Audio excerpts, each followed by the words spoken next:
Evening, ladies and gentlemen. My name is Cayden Riffe, and welcome to the first episode of the Radio Chatter podcast. I am your host, with my co-hosts Nate and Brayden at the mic today. How are you doing, fellas? Oh, pretty good. Um, Feeling like myself. Sounds like a good way to start. All right, so we're starting today off. First topic is going to be the NASCAR Busch Clash coming up in about a week's time. Just kind of want to brush on it. What are your general ideas? How do you think it's going to be going? How do you think it'll do? And do you think it'll be well received? Do you think it's going to go like shit? What's your idea? Well, you Oh, can go. you go first. No, you go first. I insist. All right, well, shit. I think it's gonna be a wet dream for ratings, but the racing is just gonna be so unbelievably stupid that NASCAR will want to continue doing it simply because they got the views. They got the views this time. Um, I expect tempers. I expect a lot of crashes, and most of all, I expect a fight. We're gonna get a fight in the point. We're gonna knob points race. I honestly second that. Huh. All right. I raise you for all the F1 fans in the back, all 7 of you probably watching this. Yep. Need I remind you of the 2013 United States Grand Prix? An absolute dumpster fire of a race that was literally carried to the finish line by concerts and pizzazz. You have this, as well as the Super Bowl just next door. I cannot see this race. It's going to be a show, no doubt. You're going to have a lot of fans there. You're going to have a lot of people watching at home. But the race will, as Nate had said earlier, be little more than a farce, an outright farce. Yeah. Honestly, I think they should just run all 36 cars right at the start because it doesn't matter. You're only going to have 4 cars at the finish anyway. Mm. Doesn't matter if you're starting with 36, 23, 7. You're.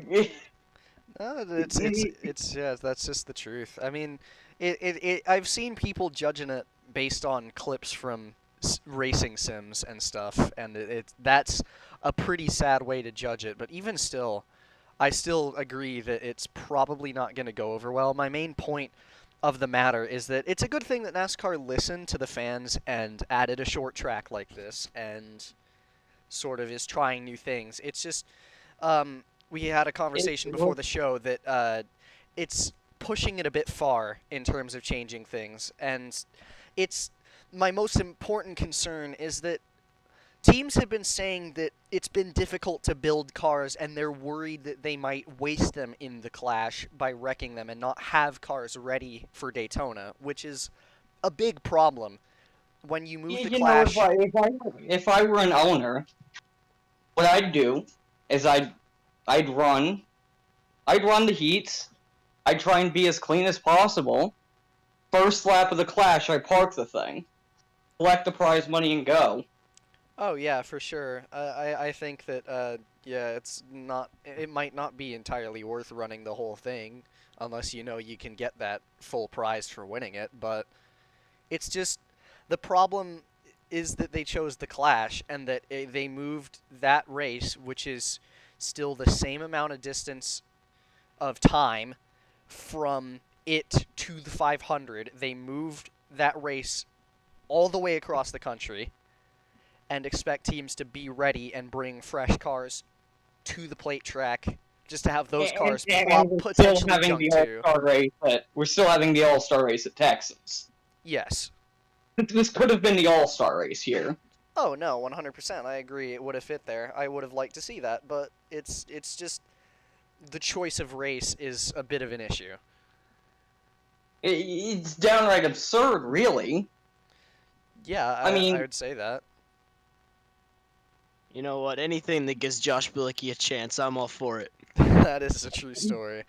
No. I mean, you also have to take into account the fact that this track was built very quickly. It was Correct. a fly-by-night thing. You have safer barriers that are up, that were put up within a day. You had concrete that's dubious at best. The entryway to the... and especially considering this is the debut of a car, on a track that these cars weren't at all designed to be good at. No, yeah, that's a logistical nightmare for sure. It's gonna be You've a got big a shit problem. show waiting to happen. Mhm. And, I don't want to bring this up. I don't want to put this in people's minds, but when you're talking about a new car that is designed to be safe, with racing that's designed to be very good at tracks big and small, having it start at a hastily thrown together track is just asking for a catastrophe, a PR nightmare on your hands. Yes, for sure. Like, just imagine someone goes into the wall, the safer fails, and oh boy, you're going to Daytona, and someone just got injured in a race that doesn't even fucking matter. Yeah, that is a big problem for sure, and it's yeah. I just wish they would have put it somewhere else. It's a problem that it's the Clash, and it also Like, would have if been you... better. Sorry to cut you off. It would have been better if they had put it earlier, and that the 500 was a week or two extra later. But the fact that it's directly afterwards is just gonna be a big problem, and just it's going by too quick, and like you said, the track's been put together way too quick as well. It's just a time pinch and trying to meet a deadline. It's a disaster waiting to happen in the wings right now. If you I wanna, mean, if you wanna watch a race be just complete and utter fucking chaos every single week, just watch the truck series. Like, this Mhm. isn't helping anything. Like, honestly, if I like have no problem with the Clash being a week before. I have no problem with the Clash being at a quarter-mile flat track. It just it seems like a cash grab. Mm, if you want to go to a quarter mile, Bowman Gray is a. It would be very, very fun.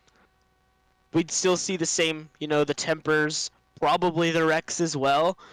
But, we're going to a brand new track with brand new cars and a brand new era for the sport where they're trying to get as many eyes on them as possible. And I don't think this is a good first impression for people who are going to be watching for the first time come next week. And it's going to be an even worse. It's going... Like, if you were a fan in the days where Jeff Gordon was racing every week and the days of Mark Martin, how would you feel about the Clash? Honestly. it's an insult, and people have shown their displeasure for sure. Which again, I believe the poor excuse me, the poor reception on social media is a bit excessive. But at the same time, can you blame them? I'm not sure I can. I mean, Social, everything is excessive on social media, to be fair. That is a fair point, yes. if you're getting bent over and rammed week after week after week, sure, a small slap is just a small slap, but you're going to be more pissed if you get slapped a little bit around after you've been getting rammed rather than if it's just your first time dealing with this individual.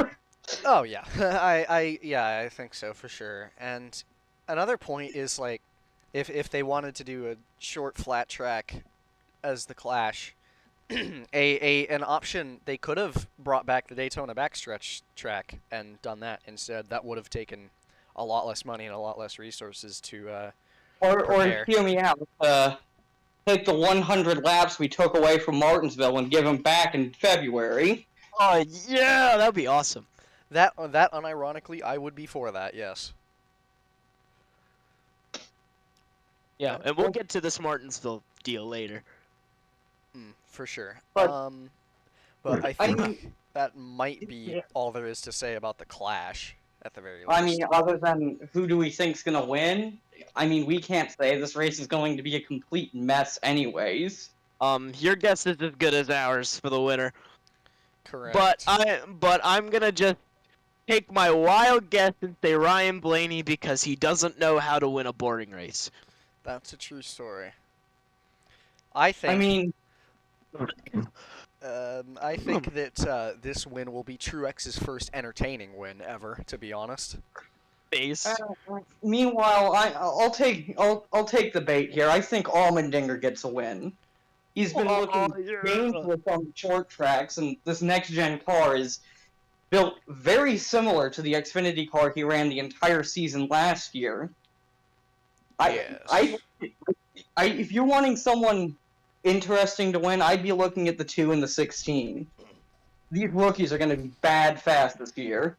Yeah, it's a stretch, but it could happen. Yes. But that's about all there is for the Clash. I think we can move that one on, and the next topic I have in line, we'll skip over the second one for now, but the third I wanted to mention was the topic of Tom Brady maybe retiring or something. It's a bit of a mess on social media right now. No one really knows what's going on, I don't think, but we might have some things to say about it. So what do you have to say about that whole situation? Really, Tom Brady retiring rumors they're right up there with X to the 5 rumors. At this point, you can't really believe any of them, no matter how credible they are, until you hear it right from the horse's mouth. People have been saying this guy was going to retire since Obama was president, so... Barack. For me, I would not be surprised if he does call it quits, but don't believe anything you see until the man himself says it, because that man deserves to call it quits when he feels like it's time to call it quits, and he should not be pressured by the media to do so just because they made a wrong report. And people on the racing side of things know how damaging these false reports can actually be to people's careers. Need I remind you of Rusty Wallace? Mm-hmm. Yeah, for sure. It wouldn't surprise me either if he retired at this point, but it's a bit teeter-totter. I'm not sure. I think, he to could be honest... retire tomorrow. He could retire 20 years from now. Oh, yeah. I just, I think if he wants to retire, then that's completely fair. I'm more inclined to believe that, honestly, he might. But after that long of a career, he's as much as a lot of us, including myself, have hated his existence for quite a while. I mean, there's no denying his achievements. He's basically had 3 Hall of Famer careers in one, and that's saying something for his achievements. I feel like his case to retire is definitely strong, considering he's 44. His family, he wants to be a father to his kids and just be with his family more. He left the field healthy at 44 years old. He led a comeback in a game they had no business being in, and that to me screams Tom Brady. And he has nothing left to prove. Well, there is one thing left to prove. Tom Brady's always been a quarterback that's been one to chase records, and there's one record that he just hasn't gotten, and that's the longest NFL career as a starter. That record is currently held by Vinny Testaverde, and I believe, don't quote me on this, he's somewhere between 5 to 6 years away from beating that. Yeah, that is stretching it, though. At that point, he'd be like his 27th year as a starter around that point, somewhere around there. I doubt that he would still be starting at that point because of regression when you hit even when you hit 47, you're going to regress quite a bit, but especially when you get to age 50, I mean, we might not even be looking at the same guy anymore.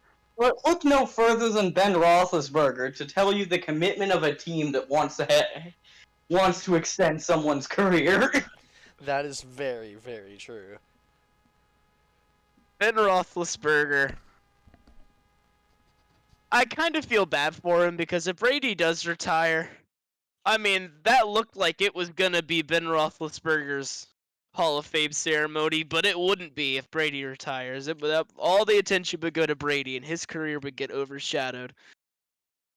I mean, but that means we get to see Boston sports fans and Pittsburgh sports fans fight each other in a high school football field in Ohio, which would be kind of funny, I think. It definitely would, yes. If you're a baseball fan, especially you know that Boston and Pittsburgh. Hoo boy. I think Hoo I boy. think that's more of a hockey thing, but Hockey, baseball, all of it. It doesn't matter, whichever. But that's a topic for another time. regardless, though, since we're on the topic of the NFL, we still got 2 games to go on. There's more to the Should take our NFL than Tom picks. Brady. Correct, actually. This was supposed to just be a segment about Tom Brady's retirement, but we'll change that to just the NFL in general, NFL championship games and all that. It's gonna be interesting to say the least. These Final Four teams are intriguing, I must say. I've lived in Kansas City all my life, and I believe the other co-host, if I'm not mistaken, has a pretty big stake on Yes, just that game too. correct. I am a Kentucky native, and the closest team to me is the Cincinnati Bengals. I went to the game against the Chiefs this season, and watching that game that Cincinnati won, neither team played a complete game, but the Bengals looked like the better team. The Bengals, they looked like the better team when they played the first time. However, this is in Arrowhead in the playoffs, and I just don't think the Bengals have that it factor in the playoffs. I mean, it is hard to beat a team twice, but I'm not gonna sit here and say, "Oh God, we're gonna beat them by 40," because no, regardless of who wins this game, it's gonna be close. Oh, without a doubt. Either of these 2 teams just going to Arrowhead and just punching the other in the mouth. Yeah. I could certainly see the game coming down to whoever gets the ball last. Yeah. I mean, all I'm going to say is 13 seconds. Yeah. I am so sorry, Buffalo Bills fans. I feel for you. I wish they had a chance. They deserved that game. Both teams did, to be fair, but I mean, yeah, the overtime. Even as someone that benefited from it, we've been in that position before. 2019. yeah, those rules. Yeah, Just to touch briefly, I do believe those rules badly need to change, but it probably won't happen. yeah, I would go with the college overtime rules they had, before they ruined them. Yes, that Yeah. was my suggestion as well. Yeah, because if we used current overtime rules in in that game again, in that Bills Chiefs game at Arrowhead, we'd still be talking about them doing 2-point conversions to this day. Oh Yeah, God. that game would have never ended, and they would have been playing their third strings at this point because all of their players will have just passed out. There'd be dead bodies littering the sidelines. Oh, being someone from Kansas City, Jackson Mahomes will still be twerking in the stands. Of course he will. the whole damn town would fucking fall apart. Oh yeah. I mean, it's just going back to the championship games and all that. I do believe that the Bengals are within a shouting chance and I want them to win because they're the ones I've been rooting for since the playoffs started because they're funny. That's basically it. I always when my team, the Seahawks, isn't there, I like to root for the funny teams because it's a good laugh. And somehow they've made it this far, and a team that hadn't won a playoff game in 30 years before this year, and they've made it this far. They've got heart, they've got soul, and I think Joe Burrow can lead them to the championship. And I'm sitting here. I honestly think you're probably looking at a shootout, and I'm not talking, it's 33-35.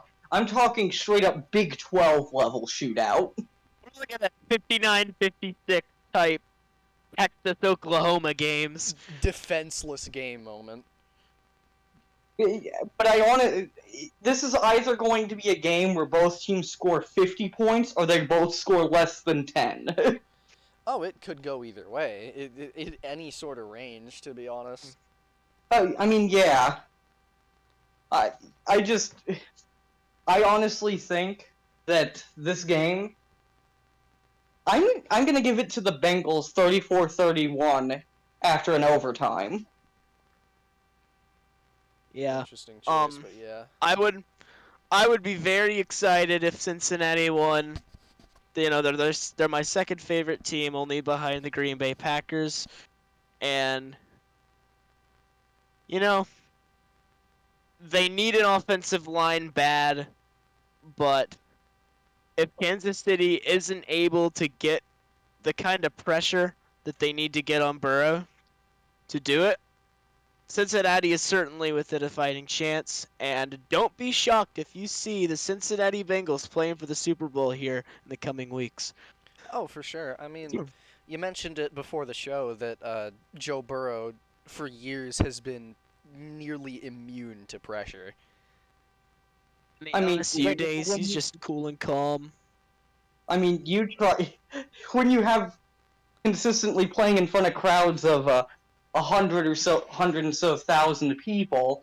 These 75,000 people crowds seem like nothing, and to be completely honest, your average college crowd is going to be significantly louder than even the loudest stadiums. Especially down in Baton Rouge, where he went.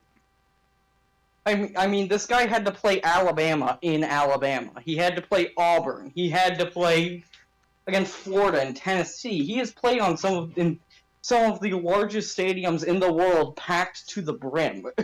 I'm so grateful we didn't have to play him. We would have gotten mauled by 70. Oh, for sure. And that's unfortunate, but it is the truth. But, there is also another game. Mm-hmm. There is another game on the other side, and it is the San Francisco 49ers and the LA Rams. It is the least interesting playoff game I have ever seen in my life.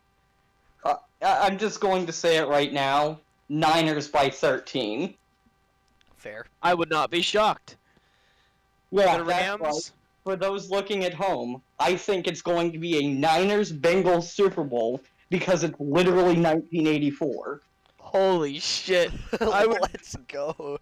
I would be buzzing, even though the 49ers make me angry because they're a boring ass team. I honestly agree. I think they'll win. I think even though Jimmy Garoppolo sucks hot donkey ass, San Francisco always they find a way to stay in it, and Jimmy Garoppolo will make the one play in his life that is ever good, and it'll be at the best possible time. Oh, for sure. As much as I want to say that the Rams will win, because I'd prefer for them to be in the Super Bowl, even though I don't like either of the teams, obviously, I think they will do the exact same thing that they did against the Buccaneers and shit their pants late in the game, except they lose it this time. And honestly, I'm going to make a bit of a hot take here. I think if they do that, starting from there, they could steal the role of the official choking team of the NFL from the Falcons and take it themselves and carry on the legacy. You see, that they would steal the choking label, mostly because the second they lose that game, that entire team's falling apart Yeah, at this a Yeah, very is for sure. rapid rate.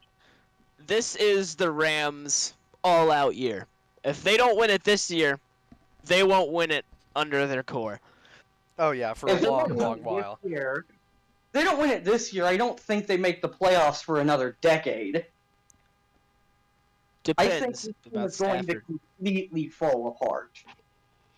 Stafford's only getting older. You've got a core of toxic players. Meanwhile, the Niners are sitting here. They have the most spirit. They have the most cohesive team in the league. For If sure. if paper says paper says that the Rams should win this game, but if you have watched football, you know that's not always the whole story. Intangibles are very important, and the 49ers have the intangibles. And I think that they're better suited for this game. Yeah, Without a People you doubt. are put the Rams against most other teams in the playoffs, they probably win this championship game. The sad part is though is that the Rams literally got their worst possible opponent.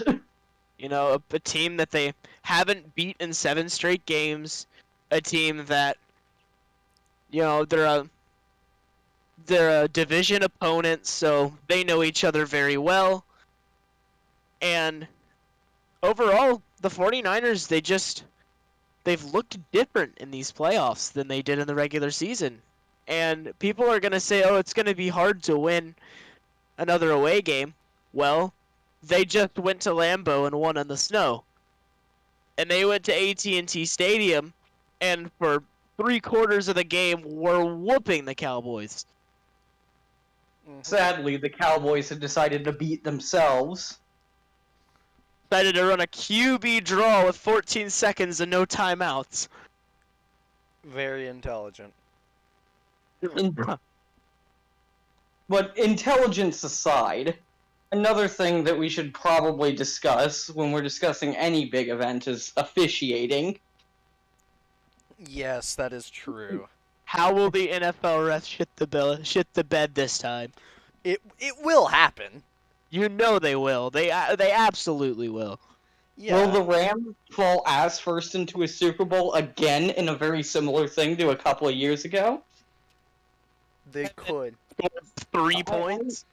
This entire playoff seems to just be 2019 all over again, so In all honesty, I feel like that's the only way the Rams are going to make the Super Bowl if it happens, and there is a very, very good chance that it does. and honestly, if the Rams make the Super Bowl, that'll be 2 years in a row that an NFC host has gotten to play at their home stadium in the Super Bowl. After it never happening before last year. Yep. And I can tell you one thing, there will be no person on this planet more pissed than anyone than a Chiefs fan if the Rams just get handed a free Super Bowl berth. Yeah, I for will sure. I will say right now, I think the winner of the AFC Championship game will win the Super Bowl. There is a pretty good chance, yes. Mostly because I'm 85% sure the Chiefs will win. Yeah, I think, to be honest, that the 49ers might have a shot. They could. I don't know.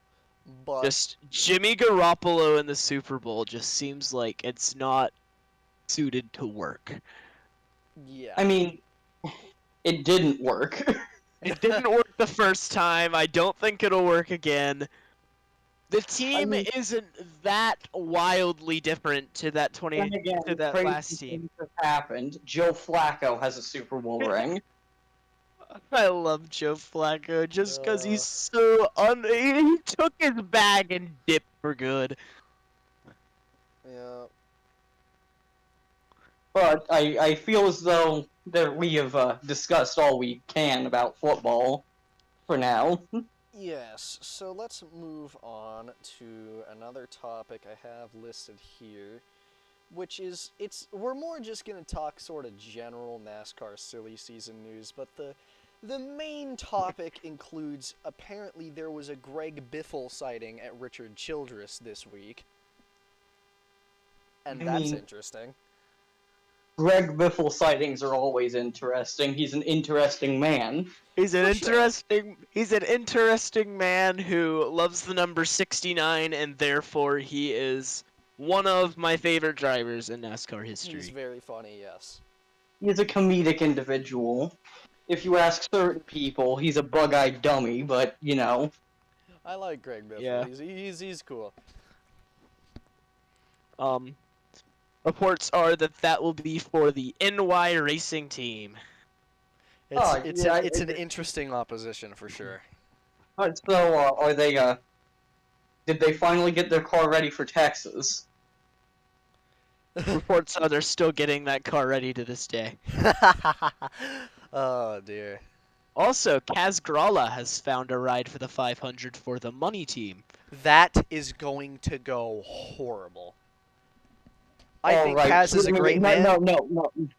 Kaz Grala, mark my words, will be your 2022 Daytona 500 champion. You're kidding, right?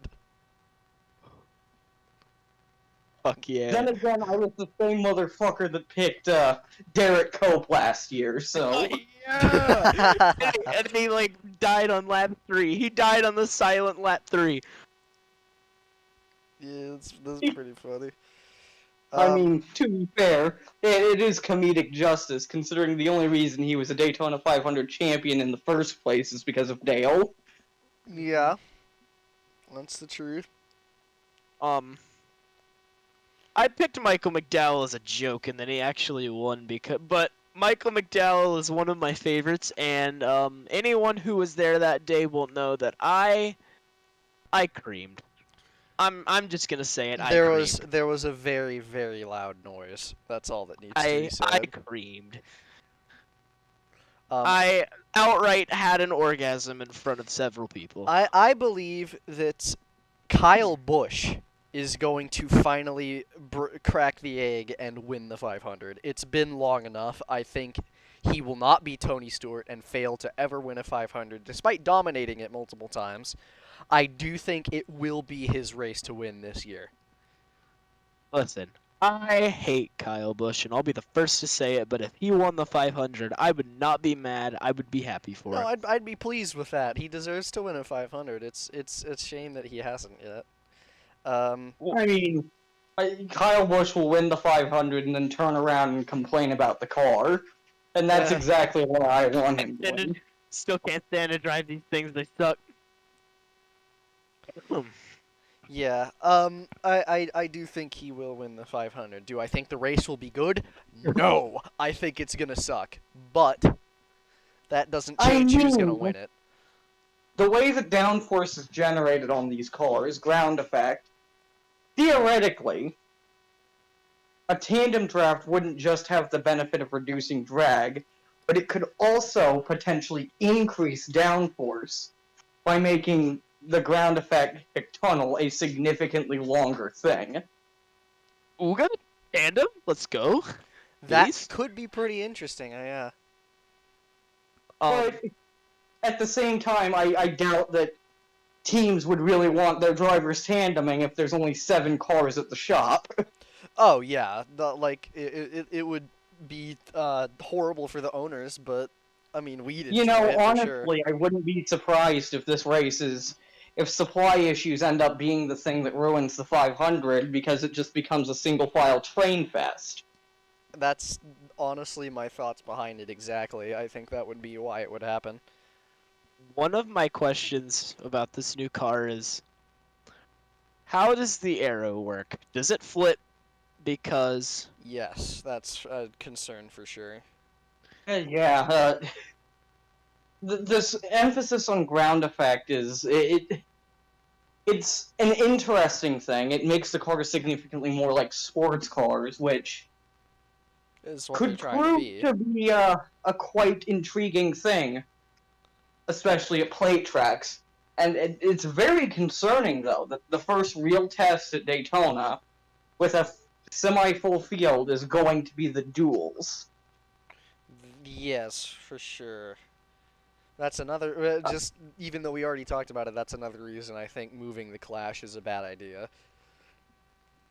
We're really we're putting a lot of blind faith into one of the biggest races of our.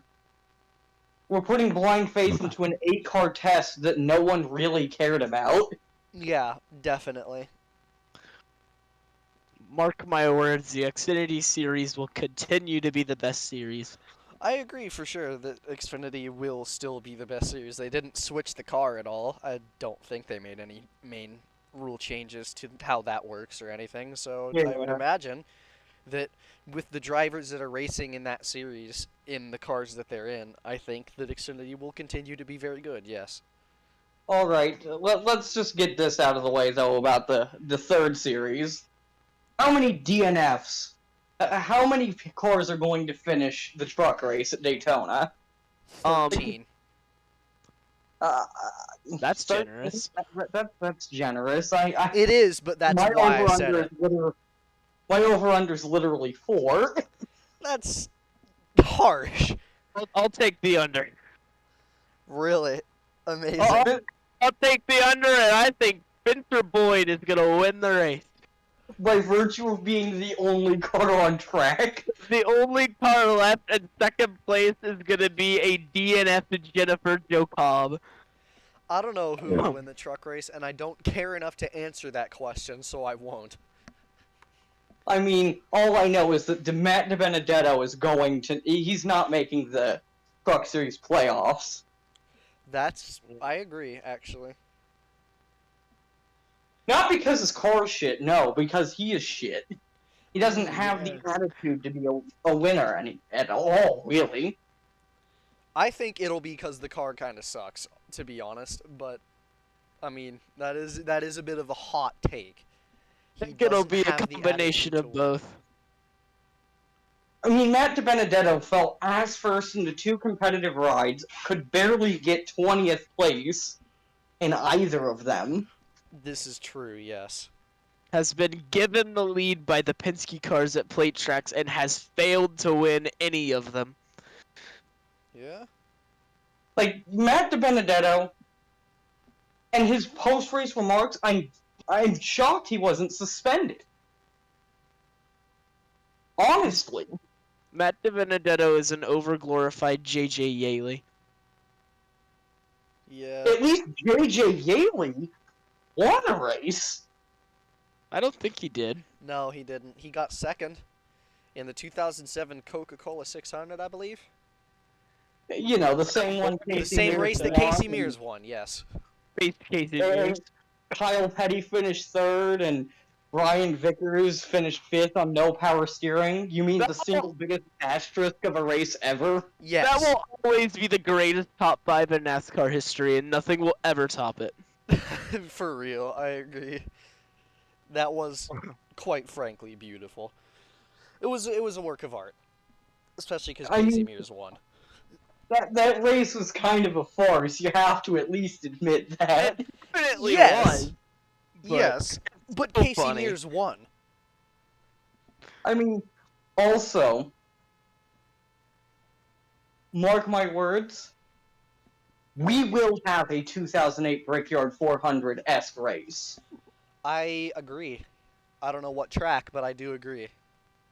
And I know I can make an educated guess as to what track it will be. I'll say will Nashville be- because they had tire failures last year. It will be the All-Star race Really? at Texas. Texas also does have major tire failures. Yeah, that is. Yep. And, as much as I don't want to say this, we will have a title contender. We will have a title contender removed from title contention at the All-Star race, whether it be via an injury or a penalty or one of the newly extremely harsh penalties. Yeah. Mm. That's something we should talk about, the penalties. Yeah, it's interesting. The playoff point revoked and all that stuff. That's You know, in my humble opinion, they still don't go far enough. meh. Depends. Depends. It all depends. Removing. and all of these Go ahead. what all these provisions on all these provisions on messing with the car and not anything on driver conduct. Yeah, that's I, true. I I mean, I'm not going to sit here and say, oh, we should be like F1 and penalize every single crash and contact. No, definitely not. But at That the would be same the end of the time, sport. we can't have dumbasses like Michael McDowell. I respect the hell out of him. I think he deserved to win that race, but you have to at least admit he effectively dumped the two people in front of him to win. In a Pretty way. much. In a way, yes. Yeah. It's a bit interesting, but I think the penalty that I am most interested in, for better or for worse, is the fact that one of the options for, like, I think it was L3, is like being revoked of the ability to participate in the playoffs, which I think it's just funny, kind of revoking any and all ability to contend for, like, even a top 16 in points. Kyle Busch will retire mid-season due to this. No. No. But Antonio Brown and quit in the middle of the race. Or you will have a major driver that has a penalty of this nature be the main reason they retire. that could actually, just not retiring mid-season, but that could happen. The potential's there. Like, just imagine, you're Kyle Larson. You've been utterly dominating, but because of a spiteful official and a poorly timed crash, you fail tech inspection, and he just says, fuck you. You don't get to go for the title anymore. I don't care if you won 7 races. You're DQ'd. Yeah. And any appeal would only go through after the first race of the playoffs, and at that point, it's too much of a hassle. Yeah, it's there is room for a lot of error with that new system, and it is a bit concerning what could happen. Here's my hot take. Since there's no driver conduct or anything, we're just gonna allow Chase Elliott to cheat driving like a dumbass. That you're gonna upset the 3 viewers with that one, bud. That's okay. I mean, that's cool. We weren't really going for the under 9 demographic anyway. It's true. Yeah. Yeah, if you're a Chase Elliott fan, the age of consent is in fact over 18. Not over 18, but 18. That's a joke for Genshin Impact players, man. Oh, Yeah, well, Chase Elliott fans are Genshin Impact players. Confirmed, scientifically proven. You heard it here I first, mean- folks. Or you end up with just unequal application of this, and this becomes less about messing with the car and more about messing with the car when NASCAR doesn't want you to. Yeah. Or if you're a driver that NASCAR is kind of mad at, like a Denny Hamlin or a Kyle Busch. Yeah. Because I guarantee to you, when you have a penalty that is that harsh, what's probably going to end up happening if NASCAR doesn't put their foot down is that you're going to see the 18 teams like the 18, the 11, the 5. You're going to see them getting hit with these penalties. Meanwhile, you see like the 23 or the 9 with these truly harsh penalties that NASCAR won't do anything for PR reasons. Yeah. Just, there's no way you can apply a rule that is that strict fairly. NASCAR just, I feel like they've just kind of made everything up as they go and just said to hell with it. Yeah. It is very inconsistent, and it's definitely a problem for sure. But that penalty system is interesting, and I don't I don't necessarily look forward to seeing it in action, but I will be looking for it when it is going to be when it happens that it does get into action. I guess we'll go with that. Also, based on appeals, Mike Harmon won his appeal for the illegal testing thing. Oh, he did he? The only time Mike Harmon has ever won anything. NASCAR sanctioned, anyways. Makes yeah, it you- makes Don't it snub. gives me a. I mean, it gives me a wet spot in my trousers, of course, but You know what probably happened was that NASCAR took a look at the entry list at Daytona, said, "Oh no, we need an extra car." we need an extra car. All right, Mike, fine. It's yeah. Don't sniff at those 200 late model wins though, or whatever it is. Yeah, I'm- I still jack off to those every night. Charming. You know, I said we weren't going for the under 9 audience. We're definitely not getting that now. Oh yeah, not in a million years. Not with that comment. Mm-mm. Yeah. Well, I don't, if we're not going for the under 9 demographic, then it's fine. exactly. All right. You know Other- what you do at night. Other silly season. Um, Other silly season things. Who will be the 2022 Rookie of the Year, and why it will be Harrison Austin- Burton, I'm Austin picking Cindric. Cindric, and I think he will win at least one race. I agree with that. I mean, the man almost won at the Circuit of the America race that should have been delayed. A Penske car that is miles worse than even the Wood Brothers car. Yeah. I believe that Cindric's one race win will be at the Indy Road Course. That is my prediction. Oh yeah, the racetrack we shouldn't ever be at. Well, I like the Indy Road Course. Just that curb was funny. Don't get me wrong, the racing is good, but But the it curb. just seems like we're not really like race it on the Brickyard or race it at IRP. IRP, IRP, IRP, IRP. I was for moving it to the Indy Road Course and getting off of the Brickyard because I thought the Brickyard sucked for stock cars, but holy shit, I want it back. And It's- I It's your honestly think fucking tires, Goodyear. I honestly think we're probably going to have the Brickyard 400 come back in 2023. I Yeah. wouldn't be surprised.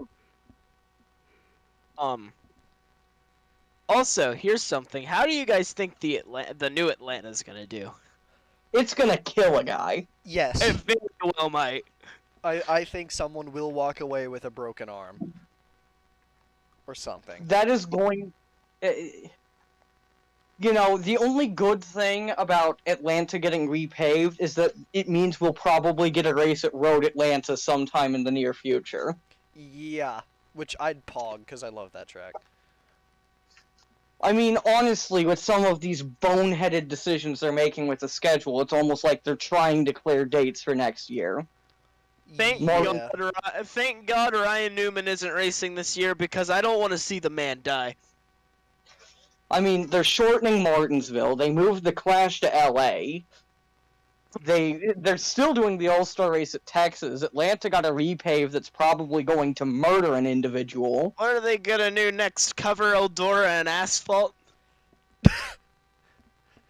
I bet all the local dirt series that race there, even the bigger dirt series that race at that track, are gonna be real happy with that one, Chief.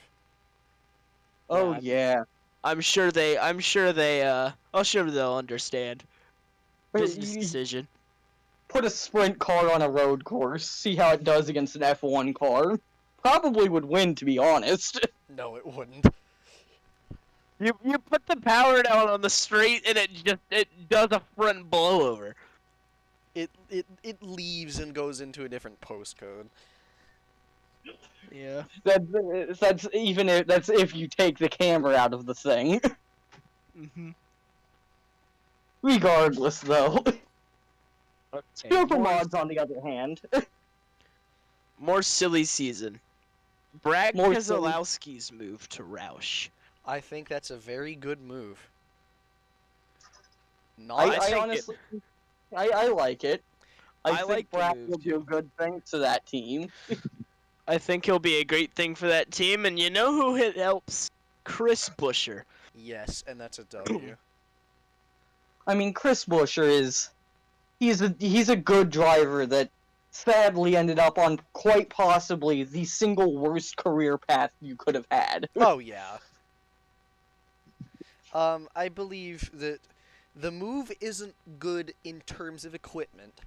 I think Roush will get better with Keselowski, and I believe that he will help that team a lot, and I look forward to it. But I think the most important part of that move with Keselowski going over to Roush is that it will improve him as a person, in all honesty. And at the same time, it gives Roush a thing that they have lacked sorely in recent years, and that is stability. Yes, for Mhm. sure.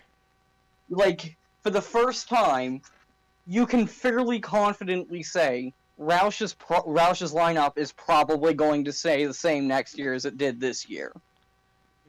Mm, And when's the last time you could say that, honestly? yeah. I guess when they still had Kenseth, Biffle, Edwards, and no, yeah, just those three because Reagan Like and yeah. that team has been a complete dumpster fire. It had a revolving door of crew chiefs, a revolving door of drivers, a revolving door of spotters, and a revolving door of poor finishes. Um, all that needs to be said is they had Trevor Bayne. They signed Yeah. Trevor Bayne after he had retired. Mm-hmm. Trevor Bayne, I like the guy, but he was never good. Yeah, no. I mean, he could have been good had he actually been given time to develop and not benefited from a completely jank system. Bobby Labonte almost won the 2011 Daytona 500. God, I wish. God, I wish. David Gilliland was up there too. But you go on, you see Roush is looking up, but Childress is also looking up. Yes, absolutely. Getting a leg up on the next-gen cars has been a really good thing for them. But I do think that another new team that should be discussed is Hesmans. Oh my god, that Oh, team is gonna be funny. Yeah, I'm gonna laugh the entire season at that team. It's hilarious. I don't think the team is going to be a joke. No, definitely Just not. the results are going to be a joke. The results are gonna be a joke because they have Loris Hezemans and Jacques Villeneuve. Yeah. If this team qualifies for more than 4 races, I will be shocked. I'm gonna be excited to watch them in the 3-minute qualifying. Yep. Oh, that qualifying. I actually don't think the qualifying format's that bad. I Wait, no, like it's it. the practice that's awful. Yeah, the practice Oh, sucks. gee, I cannot wait for someone to just not run laps at practice. Or I can't think wait a for lot an of teams open will. car. Gee, I can't wait for an open car to wreck in practice and not be able to set a qualifying time because a chartered car with a terrible driver decided to do funny. Yeah, I think that the practice stuff is really stupid, but I do like the qualifying format. It's very nice.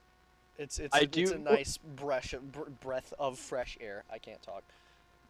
Like, can you imagine Jacques Villeneuve about to there are 41 entries. Jacques Villeneuve is about to finish his final practice lap, and then Cody Ware just cleans the guy out. Yeah, that's just a moment. You don't get to qualify. No qualifying for you. 1 year. I want to go back to Childress though, because Yes. I do think they are definitely on the up and up. They have a driver who has shown he is more than capable of leading a team in Tyler Reddick, and Austin Dillon as a perfectly serviceable driver that and is the veteran of the team. and brings some stability to that car. Mm-hmm. Yeah, for sure. Because if Austin Dillon ends up out of a ride, something horrible has happened. Yeah, I do believe that RCR is looking up and up. For a while, I did believe that Austin Dillon was shit, and to be honest, he was. I still He don't was really like until him. about mid-2020. I still don't really like him, but he is a good driver and does his job now. And Tyler Reddick is immensely talented. So I think RCR is set up well, and hopefully they figure out the new car and get going into this season I pretty mean, good, because I want to see them do well. They built all of the early revisions. I can't. If anyone understands the new car, It's it's definitely them. probably. They are definitely going to be the ones who will know how to do this. Here. As a Kyle Larson fan, and one who has been a Kyle Larson fan since 2016, I can confidently say that Tyler Reddick reminds me a lot of a young Kyle Larson. His Yes. driving style is similar, other than that Reddick's a little bit more aggressive, and Reddick pushes the car to its limits, sometimes makes mistakes, but he is immensely fast, and if he has a car behind him that week, he can cause some serious damage. And although he's yet to win, I think it's coming up very soon. So what you're saying is he's gonna make RCR look significantly better than they are. He's going to do something really stupid to get suspended, and then he's gonna end up in the Gibbs 20 or 18. And then win 10 races in the championship. Awesome. Riveting. Yeah. I'd be surprised if Tyler Reddick says something at all. Yeah. I He mean, doesn't yeah, talk right. much. Give me a rookie with some personality, SMH. Boo. Yeah, we haven't gotten that since like Bubba Wallace was a rookie. Actually, I was gonna have a stop after we finished with RCR, but I do want to touch on this now that we've mentioned it. The rookie class and the young guys and their personalities, or lack thereof, depends on which rookie you're talking about. Bert, Yeah. Penske has gone from one of the oldest teams on the grid to one of the youngest in less than a year. Yes. I like to call Cindric Sin Brick, but I like him anyways. Yeah. And Burton, frankly, I have no idea about Harrison Burton. I think he's okay, and I leave it at that. His job is literally just to be there so Cindric doesn't win the title on win the Rookie of the Year on acclamation. Yeah. I think that it's I want to touch, if we're going to talk about rookies and their personality, Noah Gragson has to be mentioned, unfortunately. Very polarizing, I must say. Yes, for sure. I will state now that my belief with Noah Gragson is that you don't need to be like him to have a personality as a young driver. There are guys like Daniel Hemrick, there are guys like Austin Cindric, and they are interesting in their own right. It's better, in my mind, to be interesting as a person than it is to go out and cost race teams thousands of dollars every single week. I Now, Gregson is still talented, and I respect that about him. If he somehow finds this on social media, which, granted, I won't put it past some drivers, including himself. But, and honestly, what Gregson's whole MO it reminds me a whole lot of is late 90s, early 2000s Kurt Busch. it really does, and I'm not a fan of that, if I'm honest. He's volatile. He picks fights with people for no reason. Yes. Is he a damn good driver? Yeah, he's a damn Yes. good driver. By far, I would even go as far as to say he is by far the most talented driver in the Xfinity series, and would potentially contend for wins, and be at the very least a consistent top 15 driver in Cup if he just didn't get in his own damn way all the time. Yes, I wouldn't go as to say he's the best driver in Xfinity right now, but I will give him that he's very talented, and it is a shame that that's how it goes. I will be the first to say I'm not a Noah Gragson fan. I don't get like violently ill when he wins, but I'm not a big fan. Yes. But I think I think the best thing he could do is get a good old talking to from Tony Stewart himself. Yeah. And Just some veteran driver, to be honest.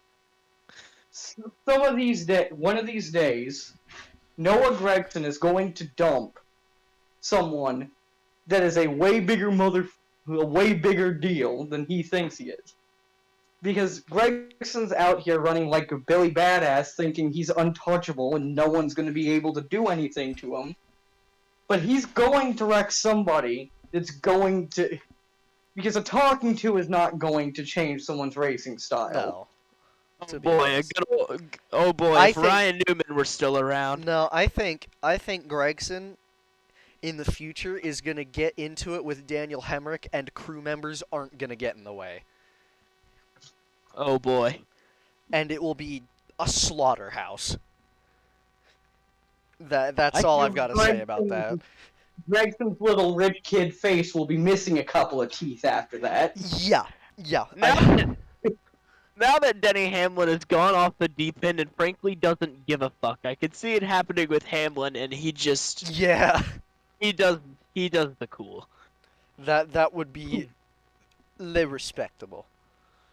Or, I would. you know, or he at the Daytona 500 he ends up taking out Kurt, and then you have a pissed off Denny Hamlin and a pissed off Kurt to handle. Run. That's all I can say. Just run.